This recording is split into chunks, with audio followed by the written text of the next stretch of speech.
Ayan na, ayan na, ayan na. Ni hao ma. Kamusta naman kayo dyan, mga kameta? Sorry, I was so exhausted. I was hoping to join you guys actually kagabi, but I was super, super tired. Parang ayan na, ayan na, ayan na. Ni hao ma. Wait Kamusta lang naman kayo dyan? Medyo nag-delay. Okay, nag-echo tayo. Sheshe. No, I mean honestly guys, since bumalik tayo from UK the other week, alos wala na akong pahinga, dire-diretso na eh. Purong year-ender, first year-ender, second year-ender, Sir Ronald Llamas pala, naka-apat na year-ender na kami together. May hinahabol pa kami sana, one with Sensei Walden at saka si Leloy naman sana. So, ang dami natin mga year-ender, ang dami mga analysis. And then may mga pasabog pa. Nako pa, doon pa sa amin sa Baguio nangyari itong allegedly suicide or self-enlivening incident ng isang dating DPWH Secretary na mukhang grabe, no? Repository ng knowledge and access to all sorts of information including information about the line-by-line item budget allocations dun sa mga mumbo-jumbo projects ng mga kung sino-sinong trapo. So talagang kaya naglagay tayo ng narcos music na parang nagiging suspicious na tayo. And then boom, booyaka siya, congratulations. Shout out again dyan kay General Torre. Ayan na naman yung mga ka-DDS natin, mabubisit na naman. General Torre as the new MMDA chairman. Kahapon lang may mga kausap tayo sa inner sanctum ng ating ano. I think he was offered a couple of other important positions, presidential advisor, some very important position with teeth, with power. But I think talaga perfect sa kanya itong MMDA kasi it's a tough job for a tough man, as my good friend Ronald Llamas would put it. It also provides a lot of opportunity for General Torre to show the mettle of his leadership. Basically, pagdating sa exposure, pagdating sa getting into action and all of those things, I think perfect sa kanya yan. You can imagine a kind of a everyday Vince Dizon style PR move by General Torre. Except, hindi lang PR si General Torre. Alam naman natin si General Torre is actually a man of action in every sense of the word. So Janitor will still be around, and I think that perfectly sets the ground whatever he decides to do come 2028. As I said, at the very least, tatakbo for Senate, dapat yan, or mukhang yun ang at least at the very least yung plan. Let me also add this thing. I think everyone is very clear where I stand on the question of Riza Hontiveros for the president in 2028. I think she would be a fantastic president for the country, for the mettle of leadership she has shown sa Senado in terms of yung kanyang the way she pinned down itong mga Pogo Queens, Pogo Kings, basically driving Humba King into The Hague, and ngayon nakalutang na si Hari Kiri. Among others. At the same time, as I said, I'm also very fair. I am for a kind of a unity candidate, where a unity, basically, the ticket kung saan it really could put things together. And I don't think, that means that Riza should be president per se. She could be vice president. She could be president. Depends, di ba? Tignan natin ano yung maging proseso ng opposition in terms of determining that. But as I said, because I'm fair, because I am for positive political change, because I believe in unification of good forces. Para sa akin, I think there's also a very, very, very, very, very strong case to make for Bam Aquino. I think a Bam Aquino presidency in 2020. I know, another Aquino, ayan na naman, dynasty na naman, ayan na naman si Bam, na-endorse naman daw ng INC, bakit ganyan, bakit ganyan. Yes, I mean, pakinggan nyo lang yung mga kritisismo ni Ronald Llamas, yes, Bam, yeah, but come on guys. I think a Bam Aquino presidency would also be fantastic. I think a Bam Aquino presidency could mean really the best and brightest. Alam niyo naman guys, panoorin yung interview natin with Bam Aquino. I know, medyo madaldal ako doon. I kept on cutting him and all. Pero matalino siya, mabilis siya. He's a fast thinker. He's a very smart guy. Um, if I'm not mistaken, valedictorian siya nung management engineering and sa batch na sa Ateneo. I can really imagine if Bam Aquino, I mean, either way, I'm fine. It's Riza, Bam, Lenny. Um, the reason because I mentioned Bam is I think there's a probably more than 50% chance Lenny would not run for the president, but Lenny would want someone like Bam to run. After all, Bam is the one who ran Lenny's very successful campaign in 2016 and also almost successful campaign in 2022. Remember, Lenny won the vice presidency and was the first runner-up in the presidency. That's not a very bad record for Bam as a campaign manager. And of course, kudos to Bam, numero dos, right? Numero dos. And in many ways, he would be number one senator. Alam niyo bakit? Because yung number three sa 2025 race, malapit na, mag-group Hague. And there's a potential yan nung number one for Senate in 2025 ay baka susunod na rin dun sa group Hague na yan, di ba? So, so Bam is de facto number one senatorial candidate na successful sa 2025 if maging cardboard yung number three and potentially number one also na mga kadidiyas natin ng mga senador, di ba? As I said, I have a separate also discussion on Kiko Pangilinan. I'm also very impressed with Kiko. Like, ang dami magandang choices eh. But I think in fairness to Bam, I think there's also a very strong case to make for Bam Aquino. And that's why may post tayo about Bam. Buff Bam. Buff pa rin pa ba si Bam? Huwag ka naman mag-stress sa eating, bro. Just kidding. Kasi, ano eh, alam ko stressful lang sa Senado and all of that. Matrabaho yan eh. Sipag yan si Bam. Sobrang sipag. Parang si Risa, parang si Kiko. Buff bang pa rin dapat for 2028. I mean, I could imagine a 2028 cabinet. Bam is there, Riza is there, and I think if Bam or Riza are there, Vico Soto will be there, probably as the DILG secretary. Of course, he's a few months short to run for president and vice president. I don't think Vico wants to run for Senate considering andun din yung tito niya, ayun niya ng katrapuhan, ayun niya ng dynasties. He cannot run for mayor. He made it very clear congressman is not his thing. For me, the natural next step for Vico is to be the ILG secretary. Because I think he will be a fantastic, fantastic cabinet secretary, core cabinet secretary, or de facto primus inter pares na cabinet secretary. No, so you can imagine that putting all of those together. Anyways, so yun yung lay of the land for our discussion today. Mamayang gabi, guys, God willing, we're gonna have another quadcom. Hindi naman in flesh kasi we're all over the place. I saw kagabi may live na naman si Man of the Hour, Kristan. Malakas talaga itong dalawa na to ngayon eh. Kristan and Christian. Grabe talaga itong dalawa na to. Sila ngayon ang mga YouTube kings pagdating sa political podcasting. Tayo naman, ano lang naman tayo? Influential. Sino kasi? Ayaw ko magsalita. Yung mga graphic design. Anyway, I'm so glad to see na yung mga ating mga kaibigan na matitino ay nagdo-dominate ngayon ng YouTube political space. Tayo naman, mga maliliit na tabi-tabi lang naman na vloggers. By the way, plug-in ko lang yan. On Monday, God willing, inshallah, we're hoping to also have no less than DLG Secretary John Vic Remulla on our show. So yun yung plan. Pag-usapan naman natin what's happening with DPWH. Ano nangyari? Hopefully by Monday may clarity tayo kung ano ba to, murder ba to, suicide ba to, or there is also a possibility baka fake yan. Hindi talaga ano, 'di ba? Baka ano yan. Alam na natin yan, 'di ba? So pag-usapan natin yan with the LG Secretary John Vic Remulla hopefully next week, and then God willing, let's see, maybe more cabinet ministers, maybe more important people, maybe Bam Aquino, maybe BBM, right? So, alam ko, tabi-tabi lang tayo, simpleng tao lang tayo, malit lang tayong vlogger. Hindi naman tayo big time katulad ng iba. But, uh, pretentious daw tayo, sabi niya, ano, di ba? Sabi, sige na nga, magpakabait na nga ako. Di ba, nag-declare na nga ako ng unilateral ceasefire kagabi. Di ba, sabi ko kahapon, sabi ko, eto na, mag-Christmas na yung mga, eto naman kasi si Falsis eh. Guys, hindi ba alam nitong mga DDS na yan? Ako, Falsis, Leloy, Dino, we were competitive debaters, right? Leloy nga Asian champion. I had 2 days in UP Debate Society. So, nag-top 2025 ako sa Asia, nag-top 10 sa Philippines, dun sa isang nag-2 grand finals sa intervarsities, 2 semifinals, etc. Pero OG pa rin namin si Leloy. He was really the champion, multiple level champion, Asian, regional, national. Si Dino naman, tabla kami ni Dino. He beat me in one elimination round sa Asians. I think I beat him in another sa nationals. With Leloy also, I beat him in one preliminaries. He beat me in one grand final. So, I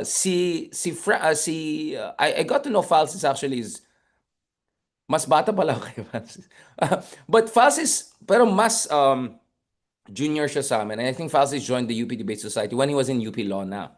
So hindi ko na siya naabutan, hindi kami teammates or hindi kami nagkaabutan. But Francis was also among the top 10 debaters in the country and very competitive internationally. So I don't think naintindihan ng mga kadidiyas natin ng mga propagandists, mga bloggers, mga epal dyan, who are they dealing with? Like we ate debating for breakfast every single morning. As some of you know, I'm also now involved in Oxford Union Debate Society. I'm not competitively debating for Oxford, but God willing, I'm seeing kung may time pa ako, I might also consider a position at the Oxford Union in the coming months, God willing. Pag-usapan na pa natin yan. Marami din politika involved dyan. As you know, there are a lot of controversies going on sa Oxford Debate Union. So medyo nagpapalamig din ako. Ang dami ko ang ginagawa dito sa Pilipinas. I don't want to get there. But I'm very good friends with the past. So actually, if you go to my Instagram, I think follower natin, all three presidents ng Oxford Union, all three recent president ng Oxford Union na followers natin sa Instagram, and I'm also following them. So, anyway, so yon, I mean, like, I hope naintindihan ng mga DDS who they're dealing with. Like, yung mga nag-aamon mag-debate sa amin. Like, are you kidding me? Are you serious? Like, we were debating with the Harvards and the, ano, of this world, right? Like, I'm now, like, kind of getting into the Oxford Debate Union stuff and all of that. Like, guys, diba? Let's be, ano naman, diba? I mean, ayoko naman magyabang, pero kung ikaw ay ano lang, tapos maghamon ka ng Formula 1, di ba, medyo ano naman tayo, di ba? Problema ko naman si Falsis, pumapatol naman. Parang, dude, we are like Formula 1. Right? Kung Formula 1 ka, hindi ka papatol dun sa ano, racing nung ano, drag racing dun sa tabi-tabi lang, di ba? But anyways, okay. Magpakabait na nga tayo. Sabi ko, guys, Christmas na. Ano ba naman, guys? Alam niyo naman, may strict rule na ako bukas, Sabbath day na. So, ayaw ko na magdebate. Ayaw ko ng bastusan. Alam mo naman, mag-homophobic attack pa naman sa akin yung isang ex-commissioner na, alam mo, dapat pa disbar yung mga ganyang ugali na yan. Kabastusan na yan eh. Di ba? Excuse me, like, excuse me, di ba? Huwag naman bastos, di ba? Now, aminado naman ako na medyo mean din kasi ako minsan. I know hindi naman published sa mga top university publications, hindi naman published sa mga top journal articles. Alam ko naman, pero I think, aminado ako, I think it was a bit mean of me to say na tabi-tabi lang na publish si Madam, di ba? Yung mga ganun. I'm sure na-hurt siya. So, I'm sorry. I didn't mean to be super mean. Yun lang. Pero wag naman yung mga homophobic, mga bastos na attack na ganyan-ganyan. Baka madulas ako, may sasabihin ako mamaya, di ba? I'm just, trying to really have zen here and all of that. And guys, ano naman, di ba? Um, you know, Obviously, hindi naman debater material yung mga DDS na yan. I mean, none of these people would have even made it to our trials, right? Competitive trials, baka bati Team Z, hindi.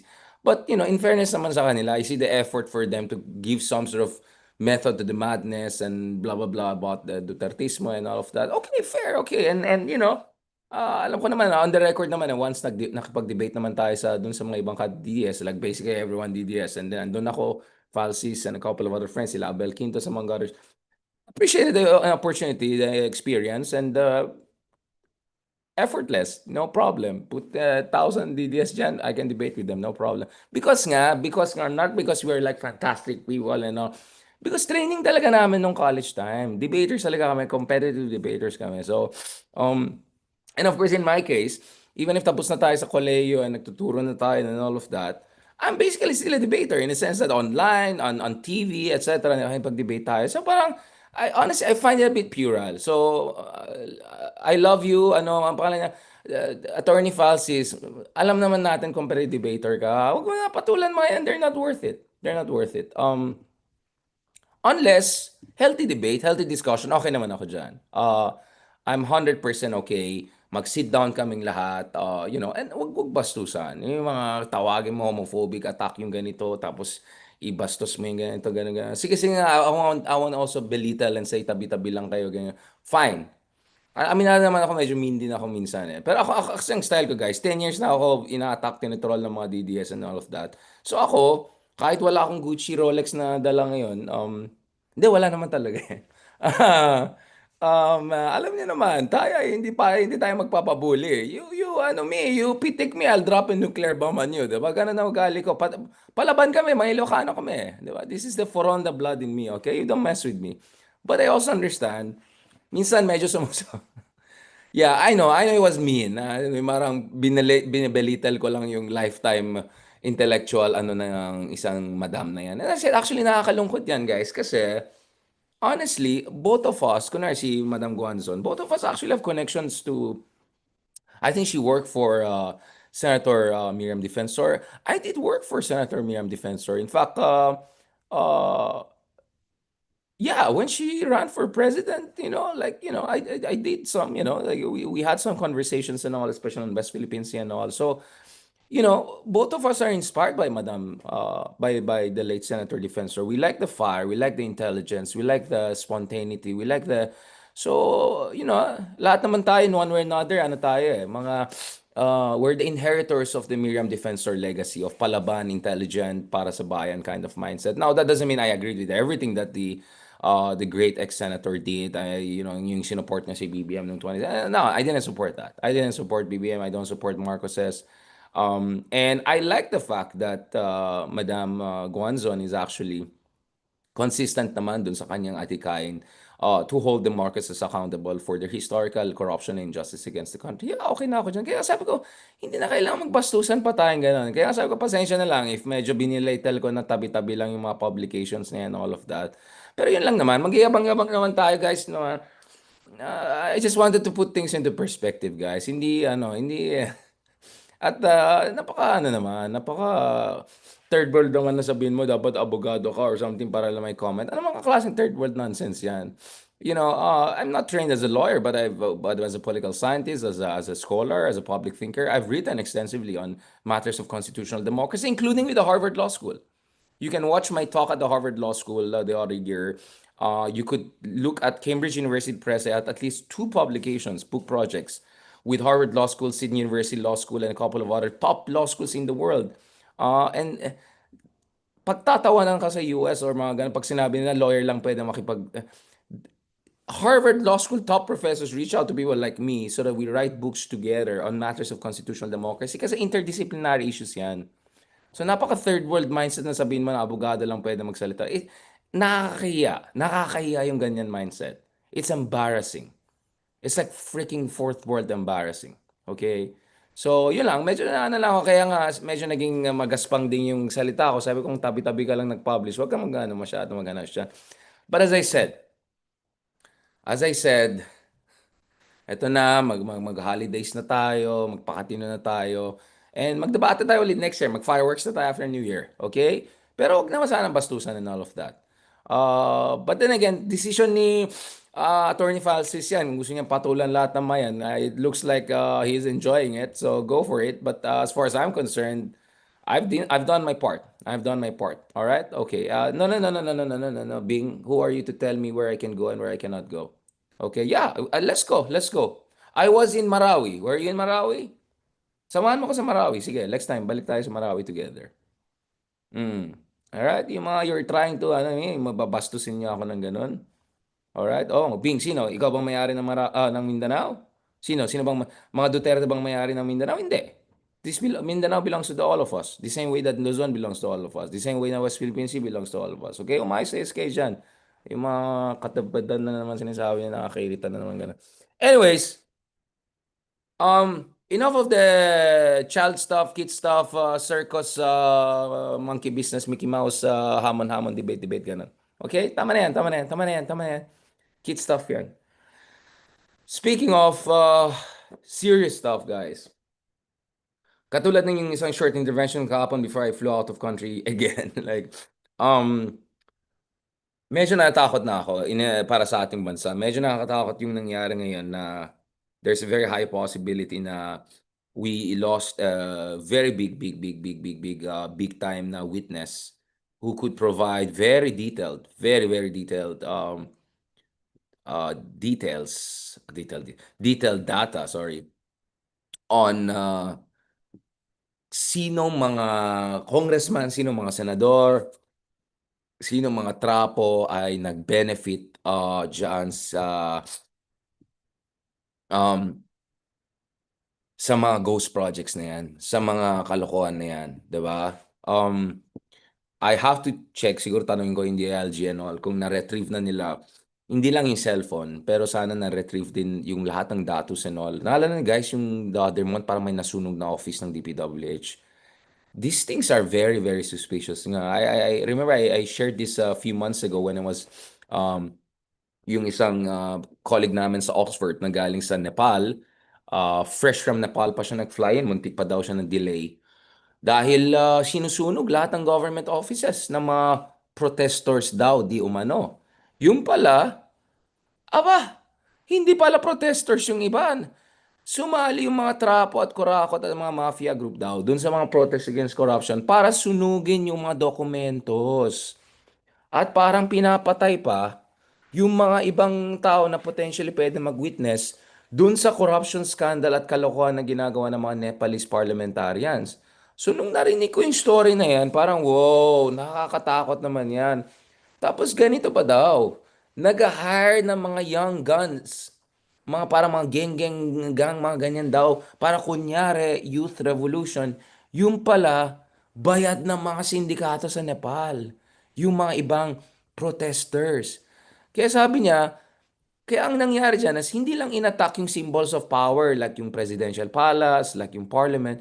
Kung ano-ano, opisina daw sinusunog ng mga tao, yung pala, kasabwat itong mga gangs na ito dun sa mga walang yang mga trapo na gusto magtago ng ebidensya na baka mamaya ma-implicate sila dito sa mga corruption scandal. So basically, para hindi sila mabuking, sinusunog nila lahat ng mga opisina or worst, tina-target yung mga potential witnesses. Kaya nung narinig ko yan, immediately naisip ko, Jeje ba? Hindi Jeje Mon. Di ba geng, o whatever.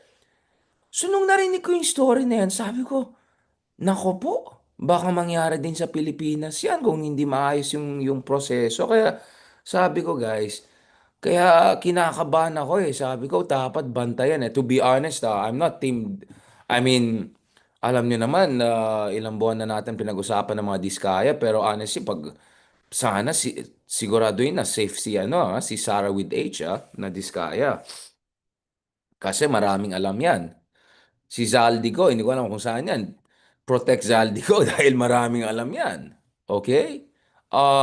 Tatargetin yung mga taong yan because they know where the bodies are buried basically to proverbial, at least proverbially, di ba?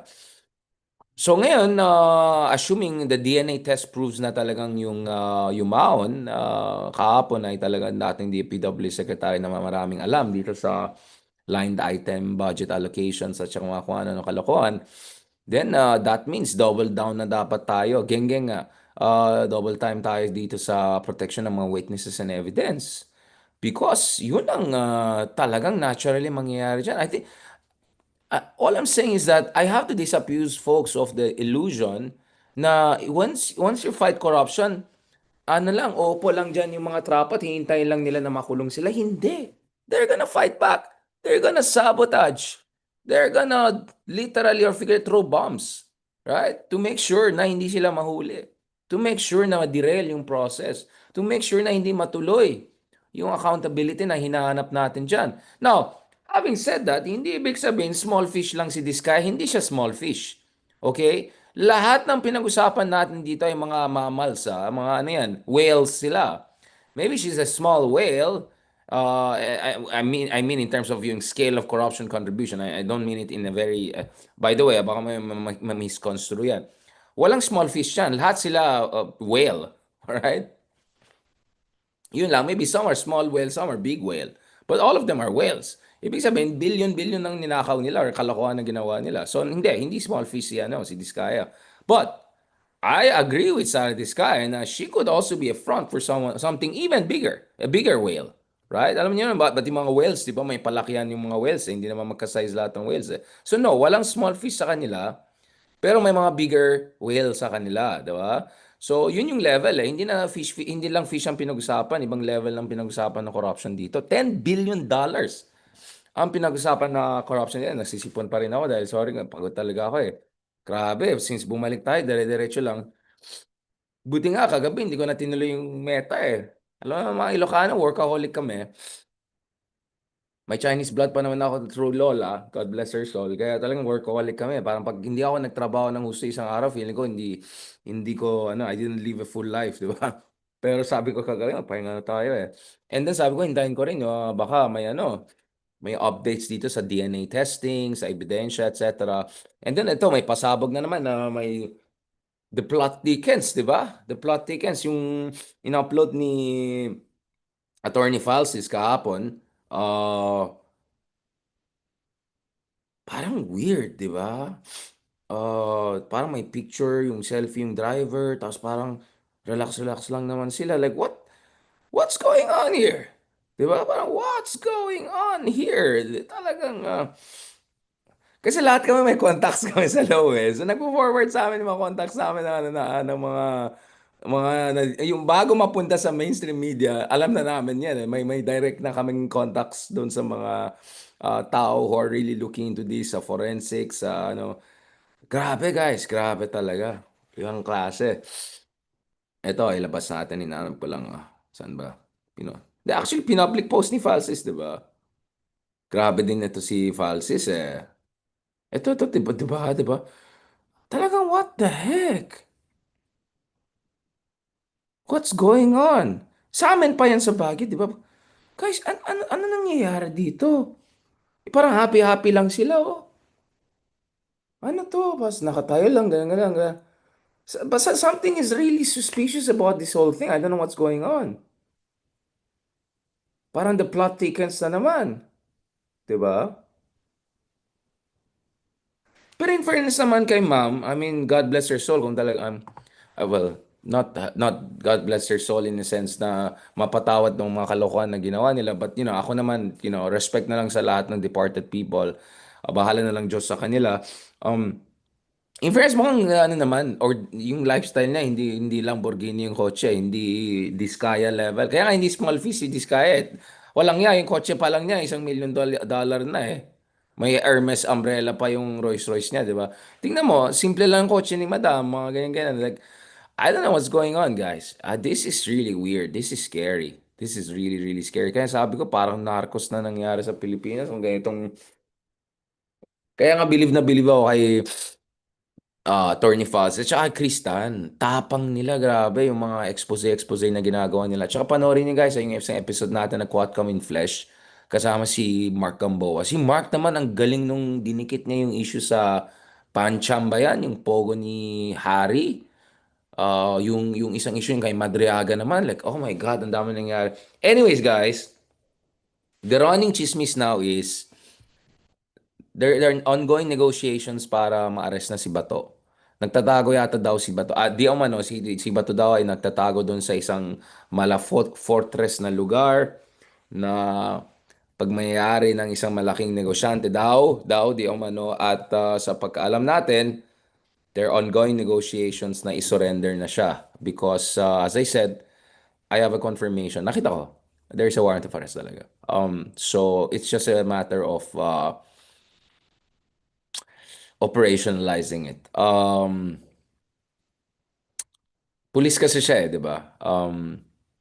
Remember, yung isang dating police na involved doon sa allegedly pag-slay kay Percy Lapid ay hindi pa rin nahuli dahil kutob namin, protektado siya ng mga ibang colleagues niya. So, iba kasi kung dating police yung involved.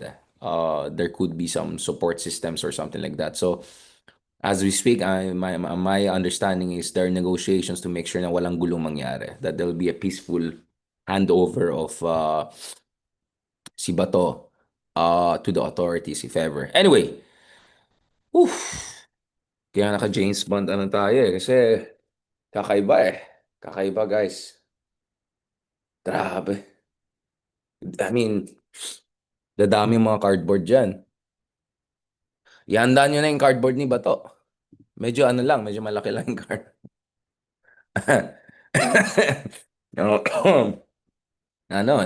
Magana naman yung negosyo ng cardboard, ah, printing, 'di ba? Kasi ang daming cardboard ni Tatay Digong, kailangan siguro idagdag na rin yung cardboard ng iba. Oo, magsi-signature campaign na naman yung mga. Ayan, mag-group hug na sila diyan. Anyway, Let me go to the good guys, okay? Tama na yan, mga ano yan. Mga tapos na tayo sa bad and the ugly.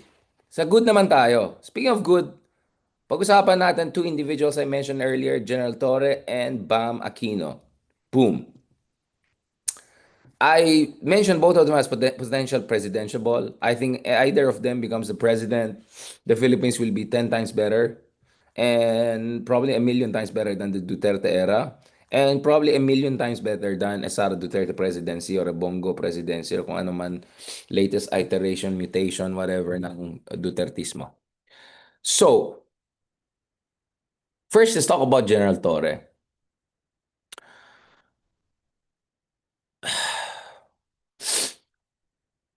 I'm very, very glad na eventually nagkaroon ng compromise formula kung saan while operationally natanggal si General Torre, functionally and legally speaking, he was able to finish his term.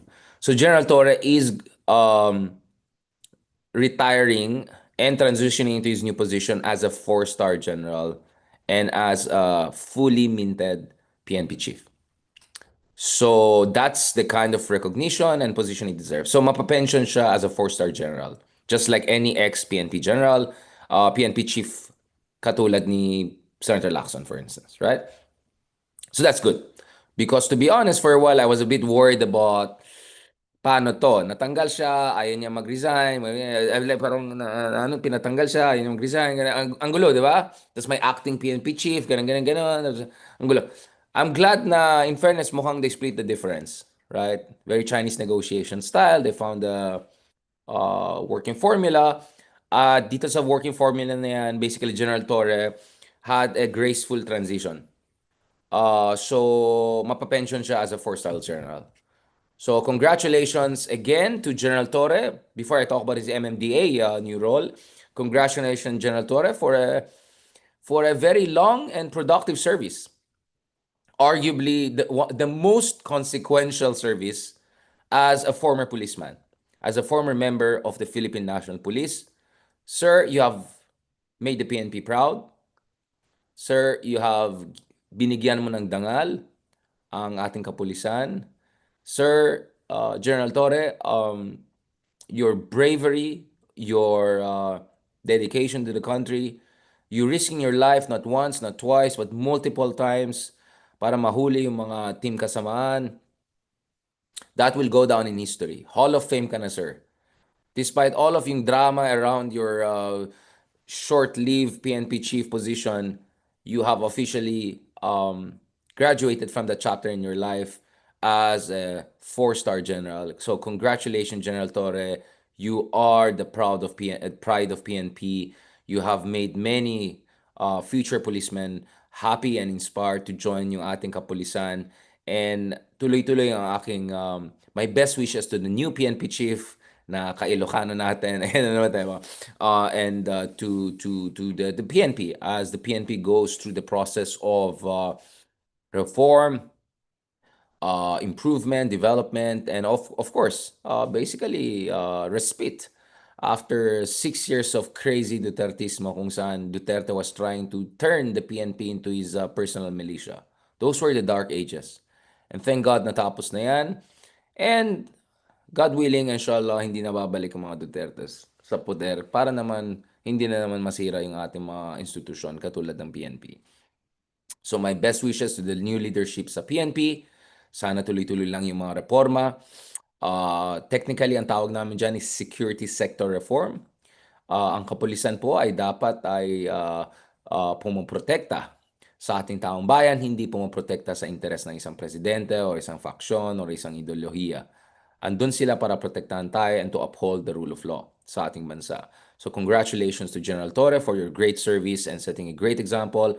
And also congratulations to our new full-fledged PNP chief and PNP leadership na sigurado ako na tuloy-tuloy ang kanilang mga adhikain para mareforma, para mag-level up lalo ang ating kapulisan because a strong PNP means law and order means a better Philippines.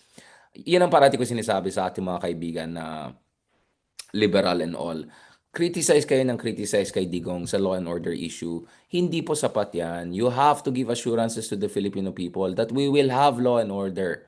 Dahil baka kung kayo nasa BGC ang bahay nyo nasa Forbes, bahay nyo sa mga gated communities, sa mga sosyalin na lugar, hindi nyo nararamdaman yung law and order problems na naranasan ng ating mga kababayan. So, may dahilan po na nag-resonate sa ating mga kababayan yung sinasabi ni Digong na law and order. Yun lang, mali lang kasi yung paraan ni Digong. Bara-bara eh.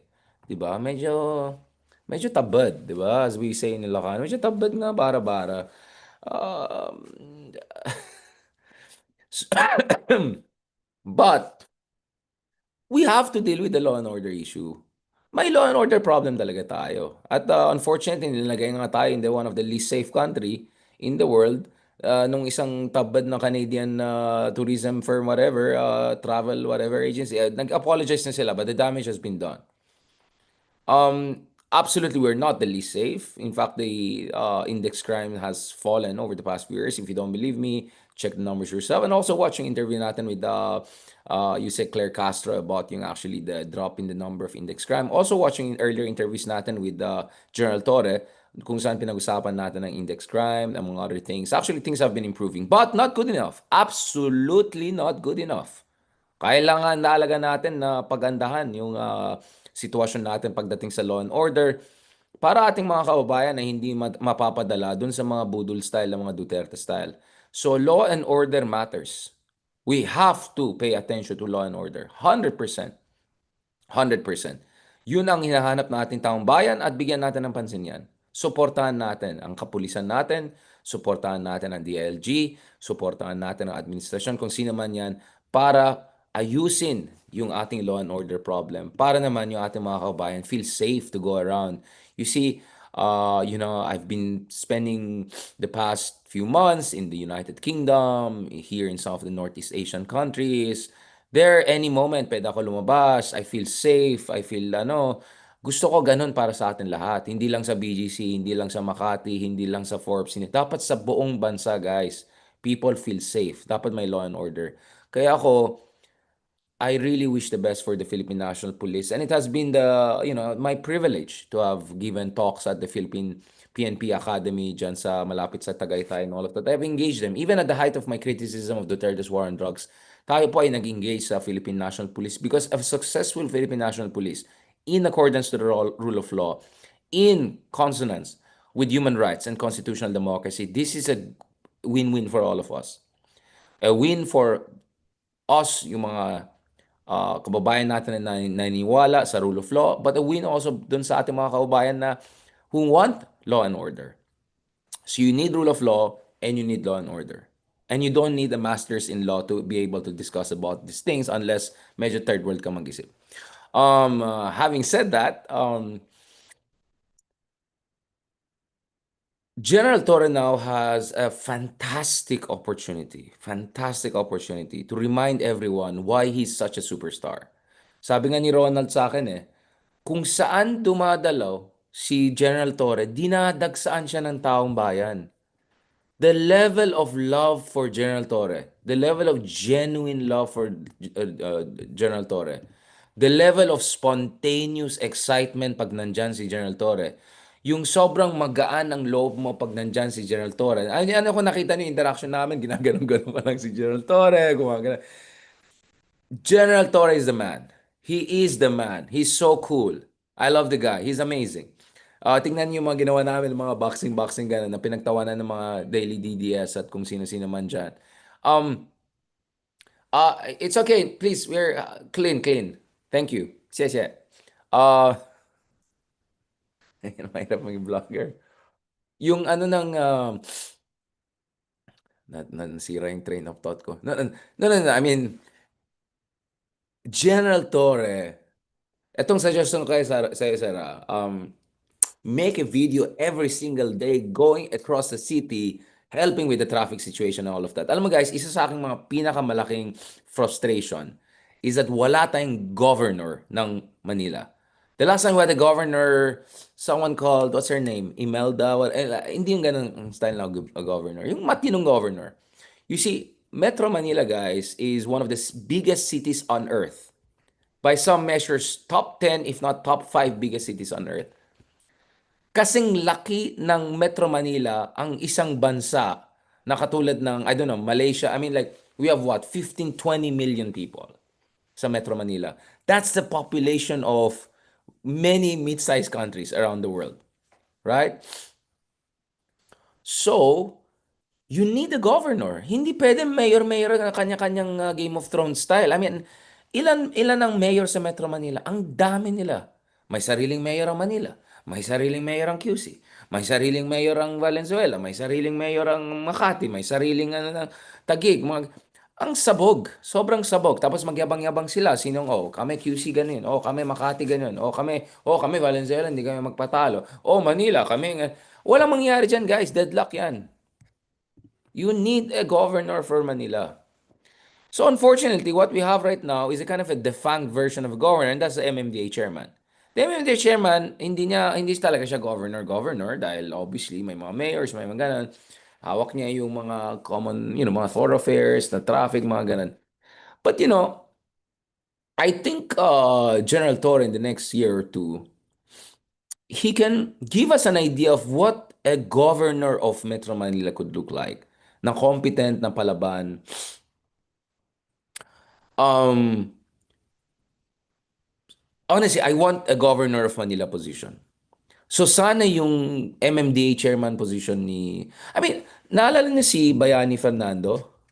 Naalala niyo guys, yung maalala niyan kasi, ay hindi, natanggal na yung mga, yung mga urinals na pink pa yan, yung mga, anyways, remember there was a time that Bayani Fernando was like bayani ng bansa because even though napakalimitado yung powers ng MMDA chairman, he was able to do a lot, diba? He showed na actually, pwede mag-coordinate, pwede ayusin. You can create a semblance of order and discipline across the city.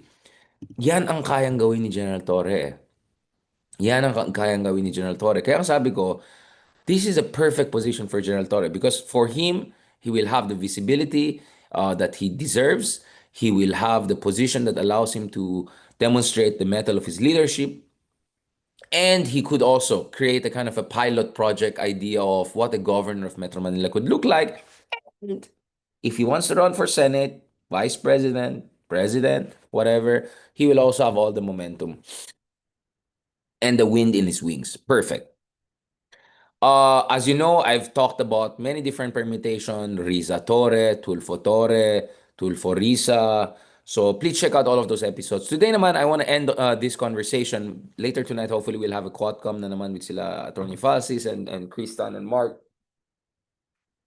Today, I want to talk about naman the Bamakino. Let me naman make a case for Bamakino. So parang Ezra Klein style tayo. Like I'm willing to look at every single angles, guys.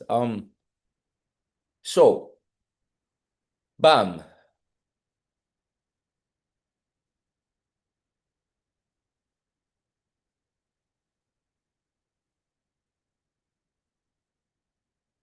Yes, he's an Aquino, which is not a bad thing nowadays, especially considering what we have seen with the Duterte dynasty and the Marcos dynasties.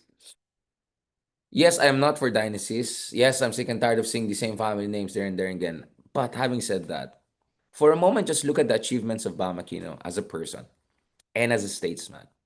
As a person, look at the achievements of Bam Aquino. Top of the class sa Ateneo sa management engineering, which is one of the toughest courses in Ateneo. Or is it Araneo? Araneo, okay. So obviously matalino itong taong to. Paras kaming awardee sa 10 Outstanding Young Men in the World award by JCI International. In his case, ayan, sasabihin naman, nagbuhat naman ng bangko si Darren. Kasalanan ko ba? So hindi lang tayo ChatGPT. No, no. The reason I'm saying is that mahirap manalo ng award na yan. So you have to first win 10 outstanding young men in the Philippines before maging 10 outstanding young persons in the world ka. Right? Nyamat. 1 second, guys, ah. Hello? Yes. No, no, it's okay. Yeah, I said it's okay. No, no need, no need. Thank you. No need, no need. All is good. Thank you. Say. Zero yung momentum ko dyan eh. Okay, okay. Nasaan na tayo? Ay nako. Mahal na mahal ko kayo kahit pagod na pagod ako. Tuloy pa rin itong pagbablog-vlog natin eh. Ito, balikan natin si ano. Balikan natin si Bam. Una-una, ayaw ba natin ng matalinong presidente? Ayaw ba natin? Ayaw ba natin ng matalinong tao maging presidente? Anong masama? Lalong-lalo na, yung matalino na valedictorian level. And remember, hindi lang matalino na magaling lang sa koleyo. Itong tao na to, nung nag-graduate siya, kaysa pumunta sa corporate world na para yumaman lang, kaysa magkatrapuhan lang para magkapera or whatever, nag-social entrepreneurship siya. In fact, that's the reason why he won the 10 Outstanding Young Men in the World. And I know that the award is so hard to win because first of all, you have to win yung 10 Outstanding Young Men in the Philippines.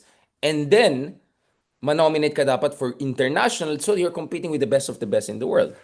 So tayo naman po, the back in 2019, 2018, nanalo po tayo ng award na yan, the 10,000 men, outstanding person, sorry, in the world. And then 2016, 2017, nanalo naman tayo 10,000 young. So, I know how hard it is to win those kinds of awards. Kasi grabe yung competition, right? And you have to be really endorsed by the best of the best, not only in the country but in the world. Si Bami won that for social entrepreneurship.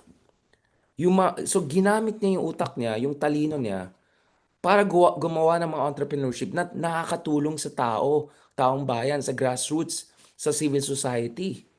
Imagine mo yan. Matalinong tao, valedictorian, sa pagkalam ko at least pwede nyo mang Google yan, di ba?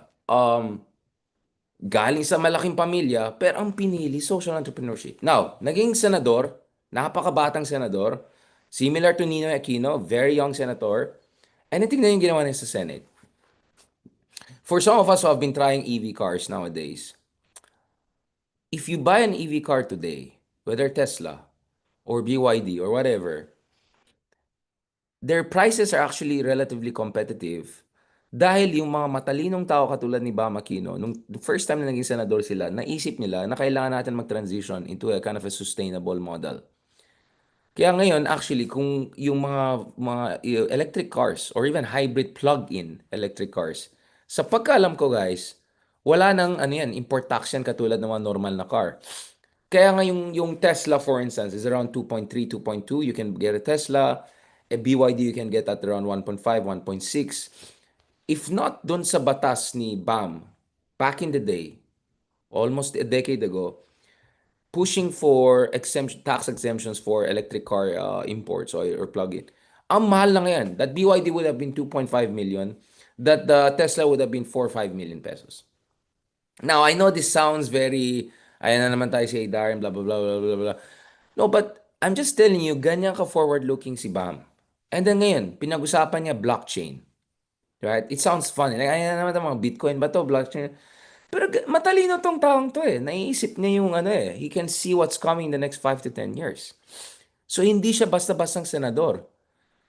So, kung anong mga kaingatan ng... sorry. Kung ano-anong narinig natin dun sa mga DDS senador, completely the opposite. Yung level ng conceptual at policy robustness ng mga inisip ni Bam Aquino. Pang ano talaga, pang the Swedish Parliament ang level ng ano, inisip ni Bam Aquino. Matalino talaga tong taong to. So, and hindi corrupt. And hindi umasa sa mga oligarchs para tumakbo. As I said, nung in-endorse siya ng INC, to be honest, medyo yung iba sa amin parang, okay, alright, tumaas ang kilay, parang what's going on there. But INC kasi is the most powerful organized religious group in the country. So siguro, um, um, mahabang usapan yan. Let's just talk about it next time. Anyways, in fairness naman sa INC, they called naman for accountability and hindi naman sila sumali sa mga ano, ng DDS na destabilization. So in fairness, kudos to INC.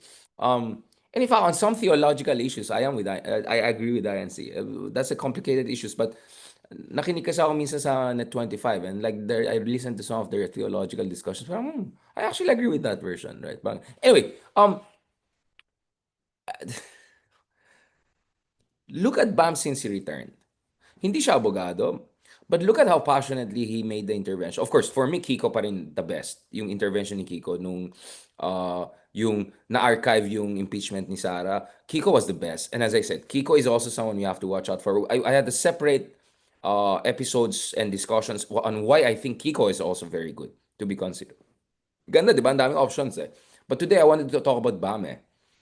And if you look at Bam, kahit hindi siya abogado, kahit medyo matagal siya nawala sa ano, kahit in-endorse siya ng mga grupo na ayaw openly, impeachment ni Sara, Bam still pushed for the trial to happen. Not for Sara to be convicted, but at least for the trial to happen. So for accountability siya.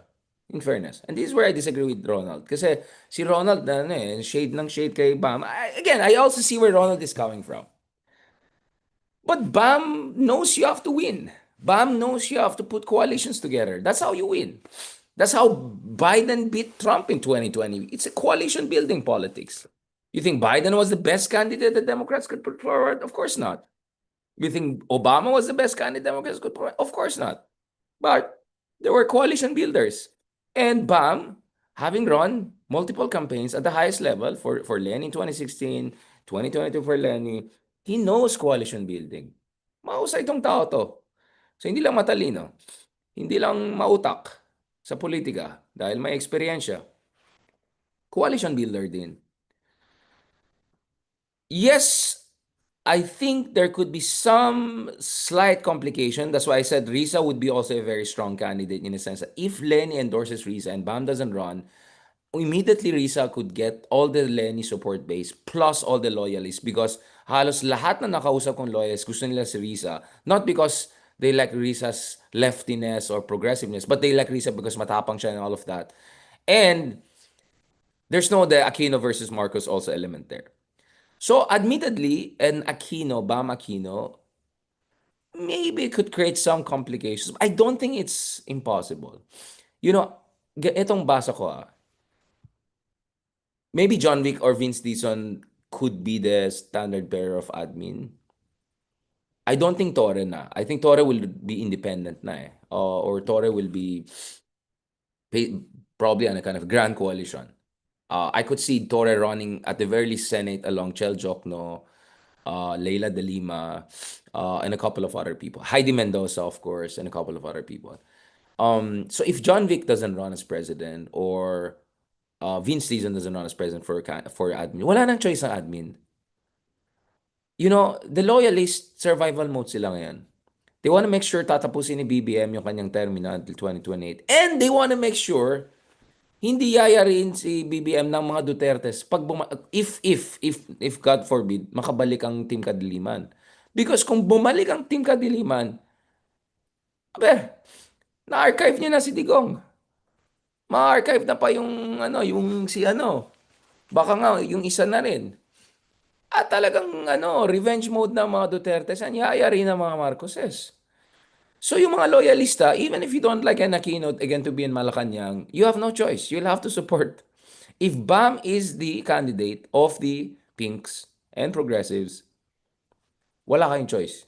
You'll have to support. Which brings me to the level 3, which is the most important level of discussion.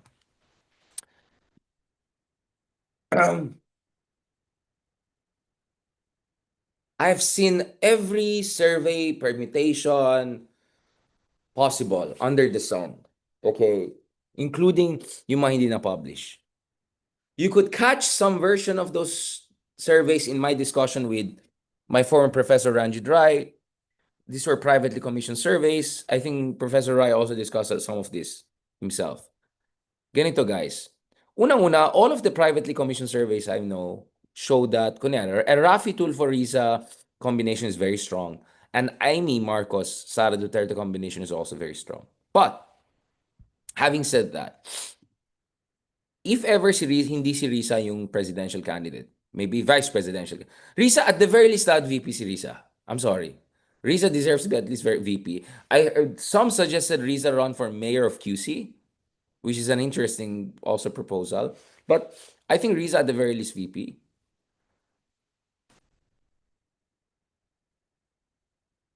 If Bam is the candidate, so he gets all the pinks, loyalists and admin walang choice, they'll have to back him up because ayaw nila, kung wala silang sariling candidate. Uh,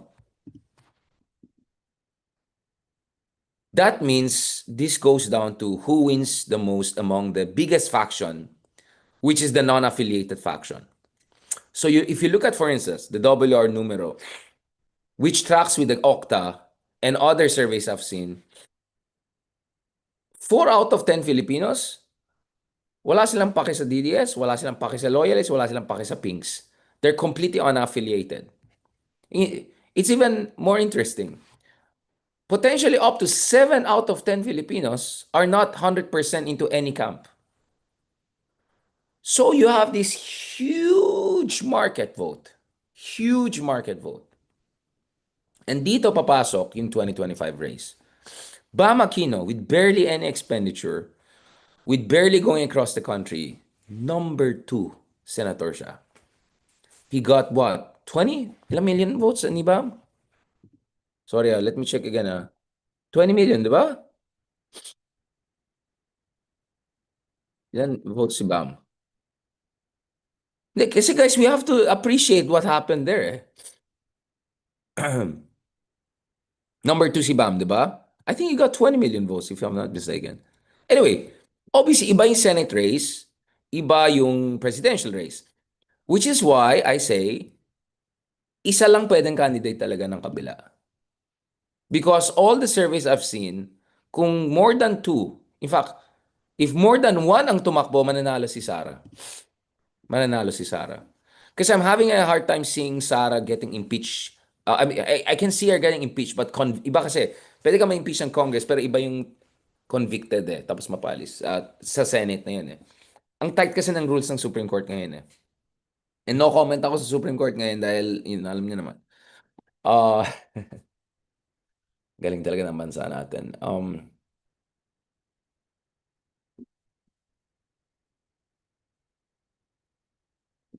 So, basically lang, what I see here is there will be AMLAC, there will be some exposés next year by ombudsman and all, potentially even another impeachment of Sara at the Congress level.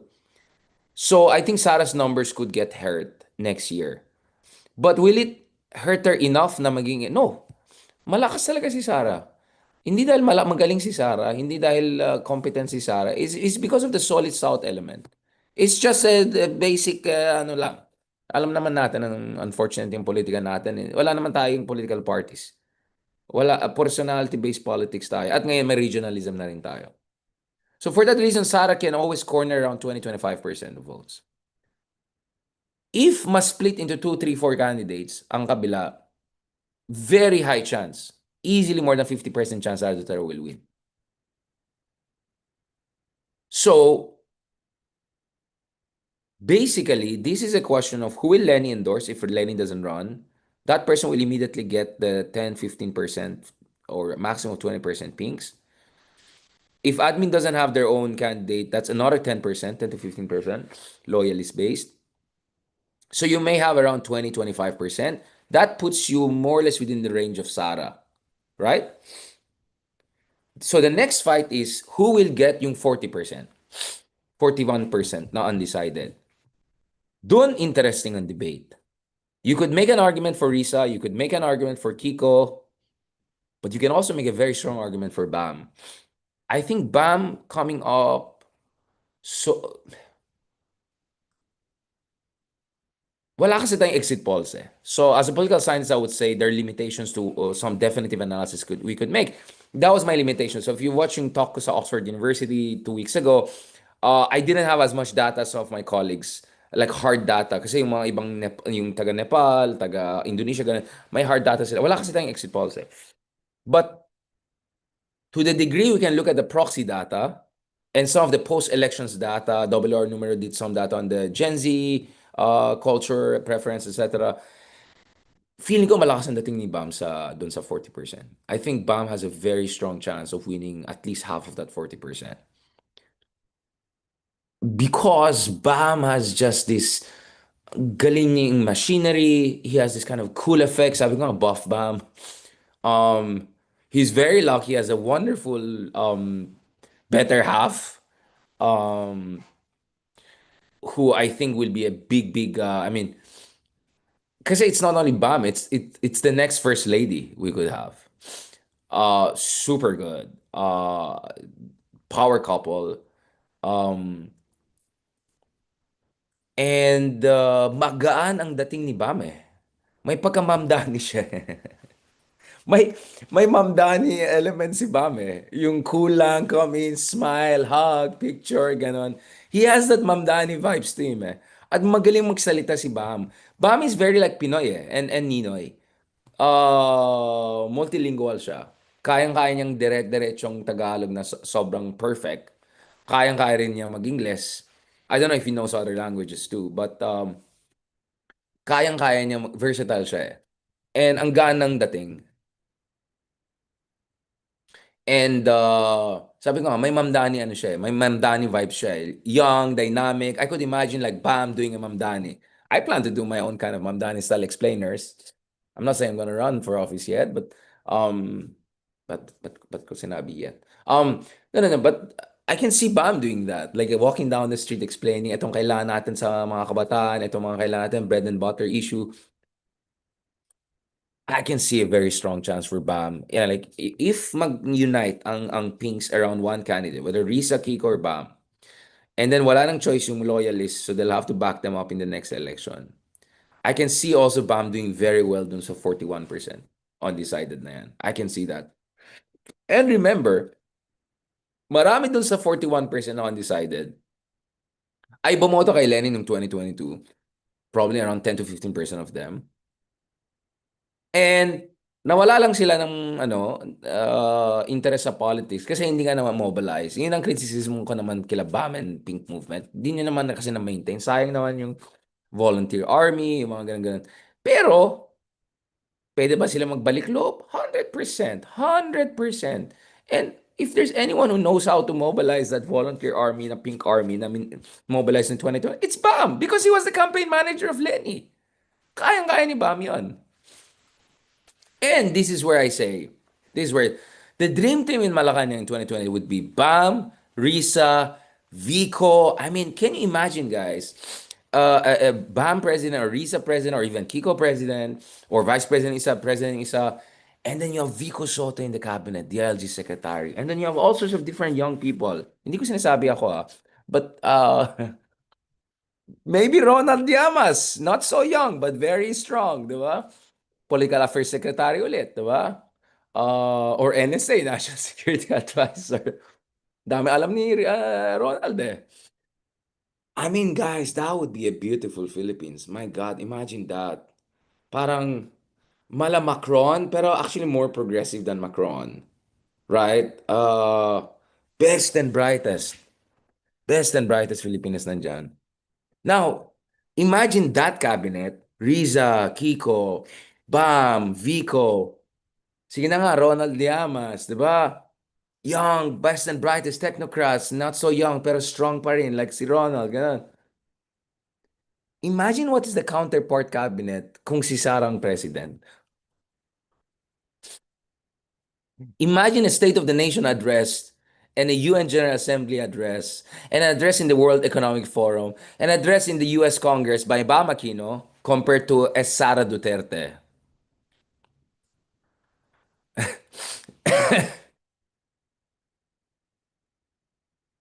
Imagine a cabinet hearing na live by Aquino or Riza or Kiko versus a Sara Duterte live cabinet hearing na nag-instruct si Presidente na itong gagawin natin na gagawin natin.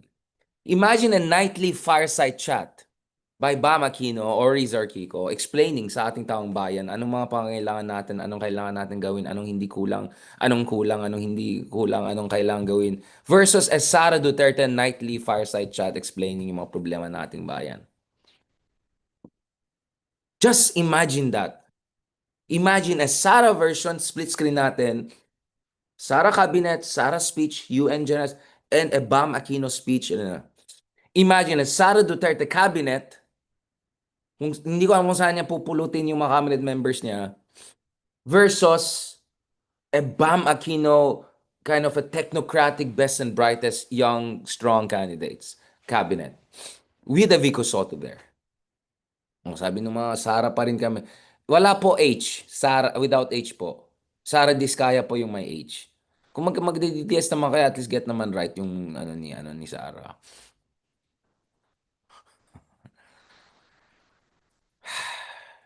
That's the crossroads we're facing in 2028.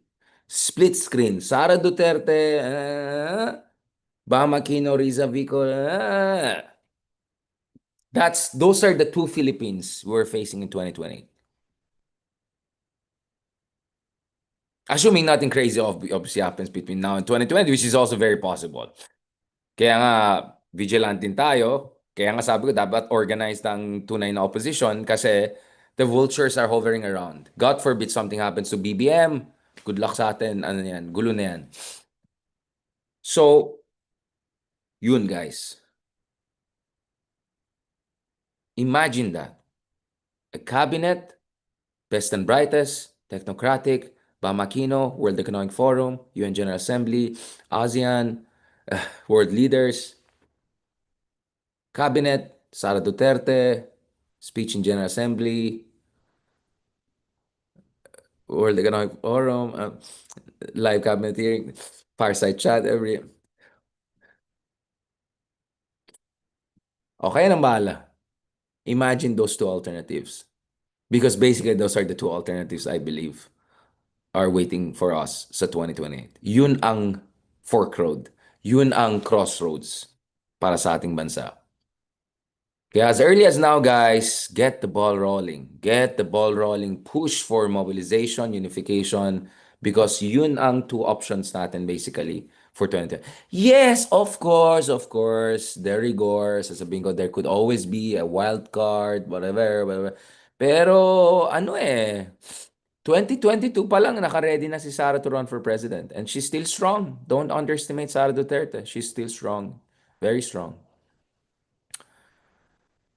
But Bami's not doing too bad.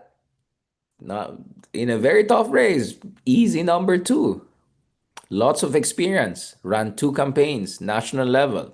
He knows how to mobilize the Pink Army. And marami akong kilala ng mga kabataan na matatalino and I'm very confident Vico will be open to join the cabinet of Pamakino. Imagine that cabinet. And imagine having a president like Bam or like Rizal or Kiko, whatever. Kasi bata pa si Vico, so I cannot talk about Vico. He cannot run for president.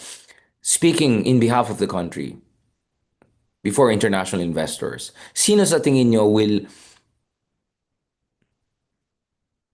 give our country pride, will reassure investors, our international partners? Bam or Sara? Who do you think will fight more for West Philippine Sea? Para sa ating karapatan, para sa ating mga mangingisda. You think Bam will stand up more for para sa ating West Philippine Sea? Or you think si Sara na ang galing-galing mag-Mandarin? Anyway, sige. Those are the two choices we're facing, guys. Those are the two choices we're facing. Alright, pagod na ako. Pahinga na ako. Lalabas pa ako, marami pa akong gagawin. On that note, thank you very much, guys. Maraming salamat. I hope nakabawi ako for not being able to join you yesterday. I was really tired. As you can see, medyo nilagnat-lagnat na ako. I'll get some rest. But tonight, God willing, inshallah, we're gonna join you again. Hopefully with the rest of Quadcom, pag-usapan natin itong mga latest na kababalakan na nangyari sa ating bansa. And God willing, inshallah, on Monday, we'll also be joined by the DLG Secretary para pag-usapan anong mga nangyari sa ating bansa at anong mga hinaharap na ating bansa at anong mga vigilant anong klaseng vigilance ano sinabi ko vigilante anong klaseng mga vigilance na kailangan natin at baka naman baka may mga malaman tayo about bato baka by the time na na-arrest na si di ba? All right, on that note, thank you very much guys, maraming salamat.